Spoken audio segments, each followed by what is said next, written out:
అందరికీ good morning అండి. Telangana 2025 TET exam రాయబోతున్న ఆస్పిరెంట్స్ అందరికీ ఒక చిన్న ఇన్ఫర్మేషన్. సోషల్‌కి సంబంధించిన TET information. And those who want to become as a social school assistant teacher, they must to be concentrate on 9th, 10th social all topics. Especially here, today we are going to discuss about the polity related topics with 30 multiple answers questions.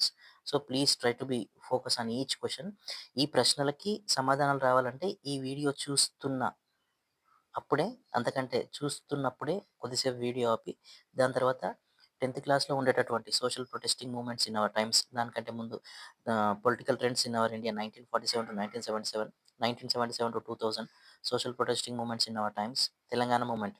ఈ 4 లెసన్ల మీద పూర్తిగా అవగాహన తెచ్చుకోవడానికి ప్రయత్నం చేశాక, మళ్ళీ ఒకసారి ఈ క్వెషన్ పేపర్‌ని ట్రై చేద్దామండి. అంతవరకు ఒకసారి జాగ్రత్తగా చూడండి. స్థానిక ప్రజలు తమ సాంస్కృతిక మూలాలు కోల్పోతామని బయటి వాళ్ళు ఎక్కువైపోయి తమ సంఖ్య తగ్గుతుందని ఏ రాష్ట్రంలో ఆందోళనలు ప్రారంభించారు? గుర్తుంచుకోవాలి, ఆ లెసన్ చదువుతున్నప్పుడు మీరు అస్సాంలో మూవ్‌మెంట్, పంజాబ్‌లో మూవ్‌మెంట్, ఆంధ్రప్రదేశ్‌లో మూవ్‌మెంట్‌ల గురించి ఖచ్చితంగా ఒక క్వెషన్ లేదా 2 క్వెషన్‌లు వచ్చే అవకాశం ఉంది ఖచ్చితంగా. ఈ ప్రశ్నకి ఆన్సర్ మీకు ఈ 4 ఆన్సర్‌లు చూడకముందే మీరు ఖచ్చితంగా గుర్తించాలి. ఎందుకంటే టెక్స్ట్ బుక్‌లోంచి క్వెషన్సే వస్తాయి కాబట్టి. స్థానిక ప్రజలు తమ సాంస్కృతిక మూలాలు కోల్పోతామని బయటి వాళ్ళు ఎక్కువైపోయి తమ సంఖ్య తగ్గుతుందని ఏ రాష్ట్రంలో అండి? అస్సాంలో. ఎందుకు అంటే బయట నుంచి వచ్చేటటువంటి బంగ్లాదేశీయులు గానీ, బెంగాల్ వాళ్ళు గాని ఎక్కువగా అస్సాంలో సెటిల్ అయిపోయి వాళ్ళకు రకరకాల ప్రాబ్లమ్స్ క్రియేట్ చేశారు. కాబట్టి answer Assam. Operation blue star, Indira Gandhi హత్య సంఘటన ఎప్పుడు జరిగాయి? అసలు ఈ క్వెషన్ జనరల్‌గా చెప్పేసేయాలండి social aspirant. Operation blue star, Indira Gandhi హత్య సంఘటన ఎప్పుడు జరిగింది? 1984. అసలు ఈ ఈ ఇన్ఫర్మేషన్ మనం ఎక్కడ చదువుతామంటే పంజాబ్ రాష్ట్రం యొక్క సంఘటనలో జరుగుతామనమాట. 1984లో ఇందిరాగాంధీ హత్య జరిగింది. ఇది అందరికీ తెలుసనమాట. అస్సాంలో జరిగిన పరిణామాలకు సంబంధించి సరైన జవాబులు గుర్తించండి. ఇట్లాంటి ప్రశ్నలు చాలా మనల్ని తికమక పెడతాయి. అండ్ మనకి 150 క్వెషన్‌లు 2:30 గంటలే ఉంటుంది కాబట్టి, ఒక్క క్వెషన్‌ని ఒక నిమిషంలో చేయగలగాలి. కానీ ఇక్కడ 4 ఆన్సర్‌లు ఉన్నాయి. 4 ఆన్సర్‌లు చదవాలంటే ఒక్కొక్క ఆన్సర్‌కి కమ్ సే కమ్ 8-9 సెకన్లు పడితే, 4 ఆన్సర్‌లకి 30-40 సెకన్లు పడతాయి. మళ్ళీ ఇక్కడ 4 ఆప్షన్‌లు బేరీజు వేసుకోవాలి. కాబట్టి చదివేటప్పుడే క్లారిటీగా చదువుకోగలగాలనమాట. 4 ఒకటి తప్పుంటది. లేదా 4 కరెక్ట్ ఉండొచ్చు. లేదా 4 తప్పుండొచ్చు. సో, జాగ్రత్తగా చదవడానికి ప్రయత్నం చేయండి. అస్సాంలో అస్సామీ భాష మాట్లాడేవారే కాకుండా బెంగాలీ వారు కూడా ఎక్కువగా ఉన్నారు. కరెక్టే.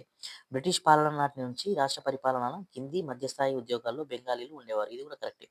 బెంగాలీ అధికారులు తమని సమానులుగా చూడకుండా సెకండ్ సిటిజన్స్‌గా చూస్తున్నారని అస్సామీలు ఫీల్ అయ్యేవారు. ఇది కూడా కరెక్టే. స్వాతంత్రం తర్వాత బెంగాలీ మాట్లాడే ప్రజలు పెద్ద సంఖ్యలో అస్సాంలో సెటిల్ అయినారు. ఇది కూడా కరెక్టే. సో, ఇప్పుడు చెప్పండి ఆన్సర్ ఏది? A B C D correct. So, fourth option is correct answer. Next, ఏ దేశంలో రాజకీయ అస్థిరత, ప్రకృతి వైపరీత్యాలు సంభవించినప్పుడు వేలాది ప్రజలు అస్సాంలోకి వలస వచ్చి స్థానిక ఇబ్బందులు కలిగించేవారు? ఇప్పటికీ మన దేశానికి ఇదే పరిస్థితి అండి. ఏ దేశంలో రాజకీయ పొలిటికల్ ఇన్‌స్టెబిలిటీ, నేచురల్ డిజాస్టర్ జరిగినప్పుడు maximum people used to be settle in our India? Bhutan, Pakistan, Myanmar కావు. ఖచ్చితంగా ఏంటిదండి? బంగ్లాదేశే. మన భారతదేశానికి ఎక్కువగా సరిహద్దు ఉన్న దేశం ఏంటిదంటే బంగ్లాదేశే. సో, ఆన్సర్ ఏంటిది? Fourth option. ఫోర్త్ క్వెషన్‌కి ఫస్ట్ ఆన్సర్. ఫిఫ్త్, కింది వాటిలో అస్సాంలో జరిగిన ఉద్యమానికి సంబంధించి సరైన జవాబును గుర్తించండి. అస్సాంలో ప్రజల్లో ఉన్న అసంతృప్తి 1970లో సామాజిక ఉద్యమంగా మారింది. కరెక్టే. అస్సాం ఉద్యమానికి అఖిల అస్సాం విద్యార్థి సంఘం, ఏఐఎస్‌యు, అఖిల అస్సాం విద్యార్థి యూనియన్ అని చెప్పి నాయకత్వం వహించింది. కరెక్టే. ఈ విద్యార్థి సంఘానికి యూత్‌లో ఫాలోయింగ్ ఎక్కువగా ఉంది. ఇది కరెక్టే. అస్సామేతరుల నుండి నాన్ అస్సామీస్‌ని అస్సాం నుంచి బయటకు పంపించాలని చెప్పి సమ్మెలు, ఆందోళనలు ప్రారంభమయ్యాయి. ఈ 4 కరెక్ట్‌గానే ఉన్నాయి. కాబట్టి ఆన్సర్ ఏంటిది మీరు గమనించాలి. Fourth ABCD correct. అస్సాం ప్రజలు జరిపిన ఉద్యమానికి తోడైన ఆర్థిక కోణాన్ని, అంటే అస్సాంలో మూవ్‌మెంట్ జరగడానికి ఎకనామికల్ రీజన్ కూడా ఒకటుంది. ఆ రీజన్స్ ఏంటివంటే వ్యాపారం, కీలక సంస్థలు అస్సామేతర ప్రజల చేతుల్లో ఉండేటివి. Yes correct. రాష్ట్రంలోని ప్రధాన వనరులైన టీ అండ్ క్రూడ్ ఆయిల్ వల్ల లోకల్ పీపుల్స్‌కి పెద్దగా ప్రయోజనం లేకుండా పోయింది. కారణాలు రకరకాలుగున్నాయి. సో, సెకండ్ ఆన్సర్ కూడా కరెక్టే. థర్డ్ ఆప్షన్ చూడండి. టీ పరిశ్రమ ప్రధానంగా దీని హెడ్ క్వార్టర్ కలకత్తాలో ఉంది. దీనివల్ల అస్సాం వాళ్ళకి యూజ్ లేదు. ఇది కరెక్టే. అస్సాంని ఇంటర్నల్‌గా వలస అంతర్గత వలస ప్రాంతంగా పరిగణిస్తున్నారని అస్సాం ప్రజలు భావించినారు. కాబట్టి ఈ 4 కూడా కరెక్ట్ సమాధానాలే. సో, ఇప్పుడు కరెక్ట్ సమాధానం ఏంటిది అయితది అంటే మనకు fourth option A B C D correct answer. ఎవరి చొరవతో 1984, 85లో కేంద్ర ప్రభుత్వం అఖిల అస్సాం విద్యార్థి సంఘంగా ఏఎస్‌యుగా, ఆసుగా మధ్య శాంతి ఒప్పందం జరిగింది? 1984, 85 అంటే మీరు గమనించాలి. 84, 85లో ఎవరు లేరు? ఏ పీఎం చచ్చిపోయినాడు 85లో? గుర్తించాలి. ఎవరు చచ్చిపోయినారు? ఇందిరాగాంధీ చచ్చిపోయింది. కాబట్టి 1984, 85 మధ్యలో పీఎం ఎవరున్నారు? రాజీవ్ గాంధీ. సో, ఇక్కడ ఆన్సర్ ఏమైతదండి? రాజీవ్ గాంధీ అయితది. కరెక్ట్. అస్సాంలో శాంతి ఒప్పందం తర్వాత జరిగిన ఎన్నికల్లో ఏ పార్టీ అధికారాన్ని చేపట్టింది? ఎక్కడైనా గుర్తుంచుకోండి. ఈవెన్ మన తెలంగాణలో కూడా తెలంగాణ ఏర్పడ్డ తర్వాత ఏ పార్టీ అధికారంలోకొచ్చింది? భారతదేశానికి ఇండిపెండెన్స్ వచ్చిన తర్వాత ఏ పార్టీ అధికారంలోకొచ్చింది? భారతదేశానికి ఇండిపెండెన్స్ తర్వాత ఐఎన్‌సీ అధికారంలోకొచ్చింది. అది కామన్. తెలంగాణ ఉద్యమం ఏర్పడ్డ తర్వాత తెలంగాణ ఏర్పడిన తర్వాత ఏ పార్టీ అధికారంలోకొచ్చింది? టీఆర్ఎస్ అధికారంలోకొచ్చింది. ఇక్కడ అస్సాంలో కూడా అధికార ఒప్పందం జరిగిన తర్వాత ఏ పార్టీ అధికారంలోకొస్తుంది? ఆ లోకల్ పార్టీనే గుర్తుంచుకోవాలి మనం.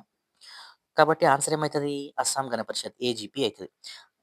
అస్సాంలో స్వయం ప్రతిపత్తి కోసం పోరాడిన తెగలు, ఈ తెగలని పేర్లు టెక్స్ట్ బుక్‌లో క్లియర్‌గా ఇచ్చాడు. ఆ తెగల పేర్లు ఏంటి అంటే బోడోలు, ఖాసీలు, మీజోలు, కర్జీలు. ఈ 4 తెగలు అస్సాంలో ఆహ్, స్వయం ప్రతిపత్తి కోసం పోరాడినాయి. కాబట్టి కరెక్ట్ ఆన్సర్ ఏమైతుంది? 3 ఆప్షన్ అయితుంది. 1 అండ్ 2. అస్సాంలో శాంతిని నెలకొల్పడానికి ఈశాన్య ప్రాంతాల్లో భారత ప్రభుత్వం సాయుధ బలగాలను నియమించడానికి కారణాలు గుర్తించండి. ఇది టెక్స్ట్ బుక్ చదవకున్నా మనం కామన్ సెన్స్‌తో ఆన్సర్ పెట్టొచ్చు. టెక్స్ట్ బుక్ చదివిన వాళ్ళకి ఇంకా చాలా క్లియర్ అయితుంది. అస్సాం చైనా, బర్మా అంటే ప్రెజెంట్ మయన్మార్ అంటున్నాం. బంగ్లాదేశ్‌లతో సున్నిహితమైన సరిహద్దు ప్రాంతాన్ని ఉన్నది. మనకు పొలిటికల్ మ్యాప్ చూస్తే క్లియర్‌గా అర్థమైతుంది. ఏ ఆప్షన్ కరెక్ట్. తిరుగుబాటు బృందాలు తరచుగా భారతదేశం నుంచి విడిపోవాలని కోరుకోవడం వల్ల కూడా ఎక్కువగా అక్కడ ఆర్మ్డ్ ఫోర్స్‌ని పెట్టాల్సొచ్చింది. సెకండ్ ఆన్సర్ కూడా కరెక్ట్. మైనారిటీ వర్గాలపై తిరుగుబాటు బృందాలు పెద్ద ఎత్తున హింసాత్మక దాడులకు పాల్పడడం కూడా కరెక్ట్. కాబట్టి 10వ క్వెషన్‌కు కరెక్ట్ ఆన్సర్ ఏమైతుంది అంటే ఏబీసీ 3 కూడా కరెక్ట్ ఆన్సర్‌లే. 11ది పంజాబ్ రాష్ట్రంలో అసంతృప్తికి గురైన ప్రజల ప్రధాన డిమాండ్‌లను గుర్తించండి. పంజాబ్ గురించి వచ్చినామండి. అసలు why they felt unhappy through the government decisions because దేశాభివృద్ధిలో రాష్ట్రం పాత్రను విస్మరిస్తున్నారు అని పంజాబ్ వాళ్ళు ఎక్కువగా ఫీల్ అయ్యారు. Correct answer. రాష్ట్రం ఏర్పడినప్పుడు తమకు అన్యాయం జరిగింది. అందువల్ల రాజధాని నగరమైన చండీగఢ్‌ను కేంద్రపాలిత ప్రాంతంగా కాకుండా తమ రాష్ట్రానికే చెందించాలి అని చెప్పి పంజాబ్ వాళ్ళు బాగా డిమాండ్ చేశారు. ఇది కూడా కరెక్టే. బాక్రానంగల్ ఆనకట్ట నుంచి ఎక్కువగా నీళ్లు తమకు కేటాయించాలి అని చెప్పి పంజాబ్ వాళ్ళు ప్రయత్నం చేశారు. ఇది కూడా కరెక్టే. డి ఆప్షన్ చూడండి. అండ్ అస్సాంని అంతర్గత ఆహ్, డి ఆప్షన్ సైన్యంలోకి ఎక్కువ మంది సిక్కులని తీసుకోరాదు అన్నారు. ఇది చాలా బ్లండర్ ఆన్సర్ అండి. ఇప్పటికి కూడా ఇండియాలో ఎక్కువ మంది సైన్యంలో సిక్కులే ఉన్నారు. కాబట్టి పంజాబ్ వాళ్ళ డిమాండ్ ఎప్పటికైనా ఏముంటదంటే సైన్యంలోకి ఎక్కువ మంది సిక్కులను తీసుకురాదు అనేది తప్పు ఆన్సర్ అయితుంది. మళ్ళొకసారి చూడండి. 11 ఆన్సర్. దేశాభివృద్ధిలో రాష్ట్రం పాత్రను విస్మరిస్తున్నారు. దీన్ని సరిచేయాలని పంజాబ్ వాళ్ళన్నారు. రాష్ట్రం ఏర్పడ్డప్పుడు తమకు అన్యాయం జరిగింది. అందువల్ల రాజధాని నగరమైన చండీగఢ్‌ను కేంద్రపాలిత ప్రాంతంగా కాకుండా తమకు రాష్ట్రానికి చెందించాలన్నారు. కరెక్టే. బాక్రానంగల్ ఆనకట్ట నుంచి ఎక్కువగా నీళ్లు తమకు కేటాయించాలి అన్నారు. ఇది కూడా కరెక్టే. సైన్యంలోకి ఎక్కువ మంది సిక్కులను తీసుకురాదు అన్నారు. ఇది తప్పు. కాబట్టి జాగ్రత్తగా గమనించాలి. ఏబీసీ మాత్రమే కరెక్ట్. ఇంతమంది చేసిన ఆన్సర్‌లు ఏబీసీడీ 4 కరెక్ట్ ఉన్నాయి. ఇది కూడా నాలుగోది పెడదాం అనుకుంటే తప్పులో కాలేసి తప్పు చేసినట్టే. సో, ఏబీసీ మాత్రమే కరెక్ట్. 12థ్ ఆన్సర్. క్వెషన్. విభిన్న భాషా, సాంస్కృతిక వర్గాలు, మతపరంగా అల్పసంఖ్యాక వర్గాలు లక్షలాది ప్రజల కోరికను జనతా ప్రభుత్వం పరిగణలోకి తీసుకొని దేశ ఐక్యత, సమగ్రతకు ఎలాంటి ప్రమాదం వాటిల్లకుండా చేయడానికి నిజమైన అర్థవంతమైన సమాఖ్య సూత్రాల ఆధారంగా దేశ రాజ్యాంగం నిర్మాణాన్ని మార్చాల్సిందిగా మేము కోరుతున్నాం అని ఏ రాజకీయ పార్టీ కోరింది? ఆ సమయంలో అసలు ఇట్లాంటి క్వెషన్ వచ్చినప్పుడు మనం ఏ లెసన్‌లోంచి వచ్చిందో గమనించగలగాలి. ఏ లెసన్‌లోనిది? Social protest movements in our times. అందులో ఉన్న రాష్ట్రాల డిమాండ్స్ ఏంటివండి? అస్సాందయి ఉండాలి, లేదా పంజాబ్‌దయి ఉండాలి, లేదా ఆంధ్రప్రదేశ్‌దయి ఉండాలి. ఇందులో ద్రవిడ మున్నేట్ర కజగం తీసేయొచ్చు. అస్సాం గణ పరిషత్ వాళ్ళ ఇష్యూయే వేరు. వాళ్ళు లోకల్ స్టేటస్ కోసం కొట్లాడారు. కాబట్టి అది తీసేయొచ్చు. భారతీయ లోక్‌దళ్ తీసేయొచ్చు. కరెక్ట్ ఆన్సర్ ఏంటిదండి? శిరోమణి అకాలీదళ్ కరెక్ట్ ఆన్సర్. కేంద్రంలో జనతా పార్టీ ప్రభుత్వం ఉండగా ఏ సంవత్సరంలో అకాలీదళ్ కొన్ని తీర్మానాలు చేసింది? ఇది టెక్స్ట్ బుక్ బాగా చదివిన వాళ్ళకే ఆన్సర్ చేయగలుగుతారండి. ఏ ఇయర్‌లో కేంద్రంలో జనతా పార్టీ ప్రభుత్వం 1977లో ఉంది. సో, అకాలీదళ్ కొన్ని తీర్మానాలు ఎప్పుడు చేసింది? 1978లో చేసింది. So, second answer correct. పంజాబ్‌లో ఏ సంవత్సరంలో అకాలీదళ్ ప్రభుత్వాన్ని రద్దు చేసి కాంగ్రెస్ ప్రభుత్వం రావడంతో తాము వివక్షతకు గురి అవుతున్నామని భావన సిక్కుల్లో మరింత పెరిగింది. ఏ సంవత్సరంలో అండి? 14 ఆన్సరు. జాగ్రత్తగా గమనించండి. ఏ సంవత్సరంలో అండి? 1980 సంవత్సరంలో. ఎవరి నేతృత్వంలో సిక్కు తీవ్రవాదులు వేర్పాటు వాదాన్ని ప్రచారం చేస్తూ సిక్కులకు ప్రత్యేక దేశం కావాలని చెప్పి బాగా ఉద్యమించినారు? ఎవరి నేతృత్వంలో అండి? ఆన్సర్ చూడండి. భింద్రేవాలా, ధన్వర్లాల్, అమరీందర్ సింగ్, లాస్ట్‌కు సురేందర్ సింగ్. టెక్స్ట్ బుక్ చదివిన వాళ్ళు ఆన్సర్ చేయగలుగుతారు. ఎవరి నేతృత్వంలో సెపరేట్ దేశం కావాలన్నారు? ఖలిస్తాన్ దేశం భింద్రేన్‌వాలా. ఈ పేరు జాగ్రత్తగా గుర్తుపెట్టుకోండి. ఇదో ఇక్కడ కనిపిస్తున్నటువంటి ఫోటోలో ఇమేజ్ చూడొచ్చు. భింద్రేన్‌వాలా ఇమేజ్. దాని తర్వాత లాంగోవాలా గురించి కూడా ఇన్ఫార్మ్ చేస్తాను నేను మీకు. జాగ్రత్తగా గమనించండి. పంజాబ్‌లో శాంతి నెలకొల్పడం కోసం రాజీవ్ గాంధీ, హెచ్ఎస్ లాంగోవాల్ మధ్య ఏ సంవత్సరంలో ఒప్పందం కుదిరింది? ఈ హెచ్ఎస్ లాంగోవాల్ అనే పంజాబ్‌లో ఈ అల్లర్లు కంట్రోల్ చేయడానికి భారత ప్రభుత్వానికి మధ్యలో ఒక ఒప్పందం కుదుర్చుకున్నాడనమాట. ఆహ్, బింద్రేన్ వాళ్ళనేమో సెపరేట్ ఖలిస్తాన్ కావాలన్నాడు. లాంగో వాళ్ళనేమో ఒప్పందం కుదుర్చుకున్నాడు ప్రభుత్వంతోన.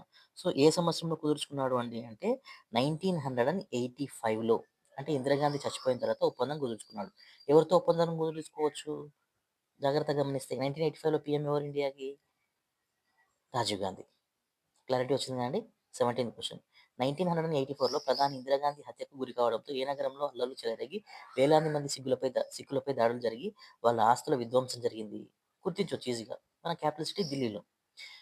So, correct answer fourth answer. Sikh తీవ్రవాదులు ఎవరిని హత్య చేయడంతో పంజాబ్‌లో శాంతి ఎక్కువ కాలం నిలవలేదు. సిక్కు మిలిటెంట్స్ లాంగోవాలని హత్య చేశారండి. హత్య చేయడం వల్ల మళ్ళా పంజాబ్‌లో ఎక్కువ రోజులు శాంతి నెలకొనలేదు. ఎందుకు లాంగోవాలని హత్య చేయాల్సొచ్చింది సిక్కులు? క్లారిటీ మీకు ఇంతకు ముందే వచ్చిందనమాట. 19థ్ క్వెషన్. అకల్ తఖ్త్ వద్ద సమావేశమైన సిక్కు ఉగ్రవాదులు ఏ సంవత్సరంలో పంజాబ్‌ను ఖలిస్తాన్ అనే స్వతంత్ర దేశంగా ప్రకటించుకున్నారు? చాలా సార్లు టెట్‌లలో అడిగిన క్వెషన్. జాగ్రత్తగా గమనించండి. 1986 ఏప్రిల్‌లో అకల్ తఖ్త్ వద్ద సిక్కు ఉగ్రవాదులు ఖలిస్తాన్ అనే దేశాన్ని సెపరేట్‌గా వాళ్ళంతట వాళ్ళు ప్రకటించుకున్నారు. 1986 ఏప్రిల్, అంటే రాజీవ్ గాంధీ పీఎంగా ఉన్నప్పుడే. తమ లక్ష్యాల సాధనను ఖలిస్తాన్ ఉగ్రవాదులు అనుసరించిన విధానాన్ని గుర్తించండి. ఖలిస్తాన్ ఉగ్రవాదులు ఎట్లాంటి ఏ మెథడ్స్‌ని ఫాలో అయ్యారు? సిక్కు తీవ్రవాదులు, పోలీసులు, ఇతర మత బృందాలతో తలపడ్డారు. కరెక్టే. సిక్కు తీవ్రవాదులు నిర్దేశించిన ప్రవర్తనను పాటించని పత్రికా విలేకరులు, రాజకీయ నాయకులు, కళాకారులు, కార్యకర్తలు హత్యకు గురయ్యారు. పౌరుల ప్రాణనష్టం పెద్ద ఎత్తున ఉండేలా విచక్షణారహితంగా దాడులకు పాల్పడ్డారు. పంజాబ్, ఢిల్లీ మధ్య పౌరులుండే ప్రాంతాల్లో బాంబు పేలుళ్లు కూడా జరిపినారు. సో, ఒక్కసారి గమనించండి, కరెక్ట్ ఆన్సర్ ఏమై ఉండొచ్చు? 4 కరెక్ట్ ఆన్సర్‌లే కాబట్టి ఏబీసీడీ కరెక్ట్ ఆన్సర్స్. 21. పంజాబ్‌లో ఏ సంవత్సరంలో 1000 మంది వరకు హత్యకు గురయ్యారు?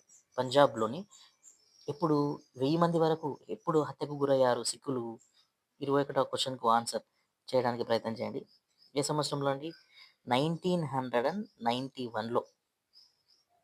క్లారిటీ వచ్చింది కదండీ! 1991లో చాలామంది హత్యకు గురయ్యారు. రాజీవ్ గాంధీ మిజో నేషనల్ ఫ్రంట్ మధ్య శాంతి ఒప్పందం ఎప్పుడు కుదిరింది? ఆన్సర్ చూడండి. రాజీవ్ గాంధీ మిజో నేషనల్ ఫ్రంట్ మధ్య ఎప్పుడు ఒప్పందం కుదిరింది? ఎప్పుడండి? 1986 మిజోరాం గురించి. 1986లో మిజో నేషనల్ ఫ్రంట్, రాజీవ్ గాంధీ మధ్యలో ఒప్పందం కుదిరింది. 1984లో ఇందిరాగాంధీ చచ్చిపోయిన తర్వాత రాజీవ్ గాంధీ పీఎం అయ్యాడు. రాజీవ్ గాంధీకి మిజో నేషనల్ ఫ్రంట్‌కి మధ్యలో 1986లో ఒప్పందం కుదిరింది. Second answer correct. Rajiv Gandhi Sri Lanka దేశంతో ఎప్పుడు ఒప్పందం చేసుకున్నాడు? ఇదే పెద్ద బ్లండర్ మిస్టేక్. రాజీవ్ గాంధీ చేసిన బ్లండర్ మిస్టేక్ శ్రీలంకతో ఒప్పందం చేసుకోవడమే. 1987లో చేసుకున్నాడండి. దీని గురించి కూడా చెప్తాను. పేదల కోసం ఖర్చు పెడుతున్న ప్రతి రూపాయిలో 15 పైసలు కూడా వారికి చేరడం లేదని ప్రఖ్యాతిగాంచిన ఒక ఉపన్యాసంలో ఎవరు పేర్కొన్నాడు? నేను టెట్ రాసినప్పుడు అడిగిన క్వెషన్, చాలా సార్లు కూడా అడిగిన క్వెషన్ ఇదే. The amount which is expending by the government is not reaching to the real reasonable person up to 15% also. This statement has given by whom? Rajiv Gandhi అండి. చాలా సార్లు అడిగాడు క్వెషన్, గుర్తుపెట్టుకోండి. రాజీవ్ గాంధీ స్టేట్మెంట్ ఇది. ఒక దేశానికి ప్రధానమంత్రి అయ్యుండి కూడా లంచం ఎక్కువగా ఉంది ప్రతి స్థాయిలో అని చెప్పడం ఆ రోజుల్లో ధైర్య సాహసమే. అలా చేసినటువంటి వ్యక్తి ఎవరు అంటే రాజీవ్ గాంధీ. శ్రీలంకలో శాంతిని నెలకొల్పడానికి ఘర్షణ పడుతున్న ఇరు పక్షాల మధ్య, అంటే బోత్ సెక్షన్స్ ఎవరెవరు? సెపరేట్ తమిళిస్టులు అండ్ శ్రీలంక గవర్నమెంట్ మధ్య సఖ్యతని పునరుద్ధరించేందుకు భారత సైనిక దళాలను శ్రీలంకకు పంపిన ప్రధానమంత్రి రాజీవ్ గాంధీయే. ఫస్ట్ ఆన్సర్ కరెక్టే. ఇదే ఇతని జీవితాన్ని నాశనం చేసినటువంటి ప్రక్రియ. భారతదేశం పంపిన సైనిక దళాలను శ్రీలంక ప్రభుత్వం అంగీకరించకపోవడంతో అంతిమంగా భారత్ తమ సైన్యాన్ని ఎప్పుడు వెనక్కి తీసుకోవాల్సి వచ్చింది? 1989లో. పంచాయతీరాజ్ సంస్థలను క్రియాశీలకంగా మలిచి పెద్ద సంఖ్యలో ప్రజలు పాలనలో భాగస్వాములయ్యేలా చేయడం మంచి పద్ధతి అని ఎవరు పేర్కొన్నారు? ఎవరి గురించి డిస్కషన్ చేస్తున్నాము? 4 ఆన్సర్‌లో కరెక్ట్ ఆన్సర్ ఏమై ఉండొచ్చు? Third answer Rajiv Gandhi. రాజీవ్ గాంధీ ప్రభుత్వం ఏ సంవత్సరంలో ప్రవేశపెట్టిన తన మొదటి బడ్జెట్‌లో సరళీకృత ఆర్థిక విధానాన్ని, ఈజ్ ఆఫ్ డూయింగ్ బిజినెస్‌ని అసలు ఏ ఇయర్‌లో ప్రవేశపెట్టాడు? 28కి. ఒకసారి ఆన్సర్ తెలియకపోయినా ట్రై చేయండి. వచ్చిన ఫస్ట్ ఇయర్‌లోనే ఇట్లాంటి ఫినాన్స్‌ని ప్రవేశపెట్టడానికి ప్రయత్నం చేశాడు. ఫస్ట్ ఇయర్ అంటే ఏంటిది? 84లో గవర్నమెంట్‌లోకి వచ్చాడు. 85లో ఈ బడ్జెట్ ప్రవేశపెట్టాడు. కరెక్ట్ ఆన్సర్ అదే అయితుంది. భారతదేశంలో ఏ ప్రధాని కాలంలో టెలికాం రెవల్యూషన్‌కి ఫౌండేషన్ స్టోన్స్ పడ్డాయి ఎక్కువగా? ఫాదర్ ఆఫ్ టెలికాం రెవల్యూషన్ అని ఎవరినంటారు? రాజీవ్ గాంధీని అంటారు. ఫాదర్ ఆఫ్ ఎకనామికల్ రెవల్యూషన్ అని ఎవరిని అంటారు అంటే మన తెలుగువాడైనటువంటి పివి నరసింహారావుని అంటారనమాట. రాజీవ్ గాంధీ ప్రభుత్వం ఏ రాజ్యాంగ సవరణ బిల్లు ద్వారా పంచాయతీరాజ్ వ్యవస్థకు రాజ్యాంగ భద్రత కల్పించేందుకు ప్రయత్నించి విఫలమైంది. 30 క్వెషన్‌కి ఆన్సర్ ఏంటిదండి? జాగ్రత్తగా చూడండి. 64థ్ 64థ్ అమెండ్‌మెంట్. ఈ 64థ్ అమెండ్‌మెంట్ రాజీవ్ గాంధీ తీసుకురావడానికి ప్రయత్నం చేశాడు. బట్ ఫెయిల్ అయింది రకరకాల కారణాల వల్ల. తర్వాత అతను చంపబడ్డాడు కూడా. దాని తర్వాత వచ్చినటువంటి పివి నరసింహారావు గవర్నమెంట్ 73థ్ అమెండ్‌మెంట్‌ని తీసుకొచ్చి పంచాయతీరాజ్ వ్యవస్థని ఏర్పాటు చేసినాడు. 74థ్ అమెండ్‌మెంట్ వల్ల మున్సిపాలిటీలను ఏర్పాటు కూడా చేసినాడనమాట. దీనివల్ల కొత్త షెడ్యూల్డ్ కూడా తీసుకురావడం జరిగింది భారతదేశ ప్రభుత్వం. ఇది ఈరోజు బంగారు సత్యనారాయణ గారు పొలిటికల్ సబ్జెక్ట్ చెప్పేటటువంటి ఎక్స్‌పర్ట్. తెలంగాణ ఈనాడు పేపర్‌లో ఇచ్చినటువంటి information. So, my dear aspirants of TET come DSC, try to focus on 8th, 9th, 10th all lessons irrespective of political science, history, economics and geography. Try to focus on all lessons. I wish you all the best. మీకు ఇట్లాంటి informations ఇంకా కావాలి అంటే Telugu and English both మీడియాలో కావాలి అంటే మన ఛానల్ని సబ్స్క్రైబ్ చేసుకోండి. I am Kalyan Goud, TGT social in minority Gurukula welfare society, Rajendra Nagar boys. Thank you.